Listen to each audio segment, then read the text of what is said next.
नमस्कार,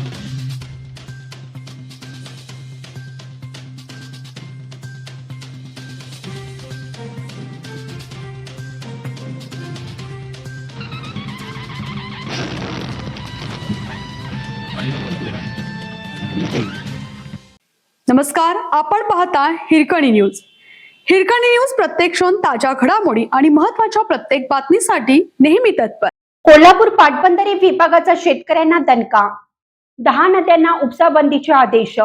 अनधिकृत उपसा केल्यास थेट कारवाई. खरीप हंगामाच्या तोंडावर आणि भात शेतीला पाण्याची अत्यंत गरज असताना कोल्हापूर पाटबंधारे विभागाने जिल्ह्यातील प्रमुख नद्यांमधून शेतीसाठी होणाऱ्या पाणी उपशावर बंदी घातली आहे. निर्णयाचा मोठा फटका जिल्ह्यातील शेतकऱ्यांना बसणार असून खरीप हंगाम संकटात सापडण्याची भीती व्यक्त केली जात आहे.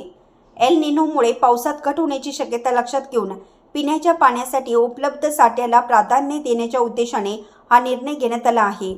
यंदाच्या मान्सून हंगामात एल निनो परिस्थितीचा प्रभाव राहण्याची शक्यता भारतीय हवामान विभागाने व्यक्त केली असून पर्जन्यमानात घट होण्याचा अंदाज वर्तवण्यात आला आहे. या पार्श्वभूमीवर जिल्ह्यातील धरणातील उपलब्ध पाणीसाठ्याला पिण्याच्या पाण्यासाठी प्राधान्य देण्याच्या उद्देशाने कोल्हापूर पाटबंधारे विभागाने महत्त्वाचा निर्णय घेतला आहे.